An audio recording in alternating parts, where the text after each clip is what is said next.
And I was like, okay, co-star Meryl Streep. Still haven't met Meryl Streep to this day. That's okay. I keep getting cast as the villain. I like the look of Colin. Colin looks, that's a rich chocolate in there, yeah? Yeah, it's the Capital Evening Show with Jimmy Hill, and Dave Franco is here. Oh, Dave, so good to see you, man. You too. Always such a pleasure to have you on the show. Absolutely. The last time we chatted was a few months back for your movie Together. Yes. Very different movie this time. Very, very different. It's a different vibe. He can do it all. There we go. I like that take on it. Yeah, last time was this very hard R-rated body horror Together, and now we're here for Hoppers, a Pixar family film. I love it. I love it. I do feel like as an actor, it must be the dream to get cast in a Pixar movie. Definitely. I mean, when Pixar comes to you, you say yes immediately. Like, I didn't need to know anything about the character. I didn't need to know anything about the story. I was in, and then you show up, and it's just like these beautifully written scripts. They handed me this unbelievable character who is completely unhinged and manic and diabolical. And when you get a character like that, you can just go nuts. And I remember when I first went into the recording booth during that first session, there was this bar that they had in front of me. And I was like, what's this bar all about? They're like, if you want to lean on it, you can. And I was like, okay, I don't think I'm going to lean on the bar. And then you cut to later in the session, and I'm dripping sweat, and I am gripping that bar with all my might. And I found out later it's called the Adam Driver bar. Right. I guess he requested it when he was playing Kylo Ren? Yeah. Yeah. So it's literally like a bar of metal that you could just grab onto just to get some of that energy out. Exactly. Well, I want to read your character description because I found this on the internet, and I think it's just like the most amazing way to describe it. Okay, so Titus is a spoiled, power-hungry, and diabolical butterfly son of the insect queen, who is the film's antagonist that begins as a caterpillar, the insect prince, and undergoes an overnight age-up to become a butterfly. That's all correct. Yes, that feels right. It's both terrifying, but also does sound quite cute as well. It's not that cute, but I do get to play Meryl Streep's son. Yes. Which they told me that when they first told me about this job, and I was like, okay, co-star Meryl Streep. Still haven't met Meryl Streep to this day. That's okay. But my wife, she actually was Meryl Streep's daughter in a Spielberg movie, and so she had those bragging rights for a long time, and I'm like, I'm right there with you now, baby. You can lord it over her. We both got Meryl. Yeah, we both got Meryl as a mum.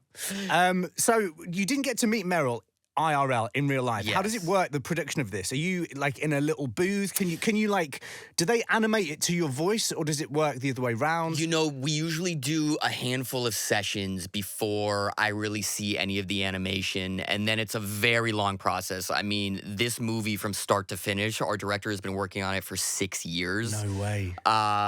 So for me, yes, it's you're rarely ever in the booth with any other actors, and so you just kind of come in and do your thing and just have fun. Yeah. Wow. I feel like everyone who must work on a Pixar movie must be really nice. Like, I get that vibe because they're such imaginative films. Definitely. Like, it's the most creative people in the world and putting these things together. They're the best, and they have the luxury of not having to work with mean people. Like, you know, there's enough very nice, talented people out there that they bring them in. But truly, like, our director, Daniel, he is the nicest guy in the world. I randomly ran into someone at an art show the other day who just came up to me and was just like effusively talking about Daniel. And I was like, I know. And you see it on screen, like his energy comes through this film, and it's just so sweet. That is great. Yeah. It must be so fun for you getting to play a villain. I love that you're in your villain era. I love it. Yeah, I keep getting cast as the villain. But they're fun roles because, like, I don't know. It's just like you get to chew the scenery and you just get to like throw your whole body into it. But like, I think about this and I think about, did you guys see Love Lies Bleeding? You should check it out. This director, Rose Glass, who is just, I think she's an absolute genius. She gave me this role where I played play this guy with this like dirty rat tail, and he's just the worst person in the world. But like again, like there's something about playing these morally corrupt characters that feel just very rich. Well, you're a very nice person. I've met you a few times. You're always lovely. Appreciate so I think it's good that you can channel it through your work. That's where the bad side of you comes out. I think put it on screen. I hopefully no side of me is as bad as some of these characters, but like I do think it's fun to play these roles that are slightly outside of who I really am in real life too. So in the movie, humans kind of become animals with the hopping machine. Sure. Your brain goes into an animal with the new piece of science that gets made. If you could jump into any animal, Dave, what would you choose? Who? It's an obvious choice for me. I have 2 cats. I got my little girl Max, my little boy Otis, and I feel like I know what's going on in Max's head. She's pretty straightforward, but Otis, he's a complicated boy. So I want to get in that head. I want to know what's going on behind those eyes. What is going on in there? Exactly. When you're at home and you're just with the cats, do you do like a voice? Oh, do you like verbalize there? I'm sure we do, but I'm not going to do the voice for you now if that's where this is going.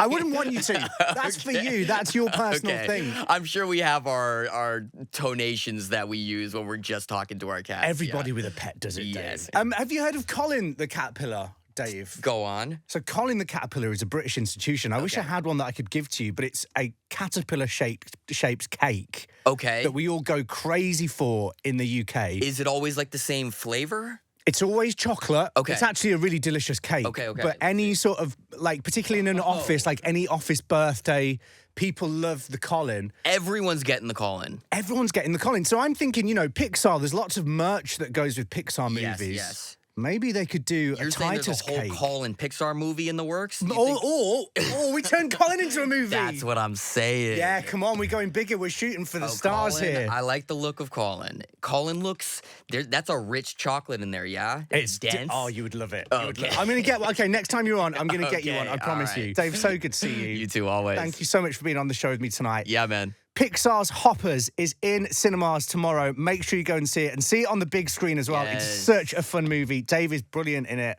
Such a good villain. Oh my Thanks, word. man. Thanks for being on the show. Give it up to Dave Franco. Thank you.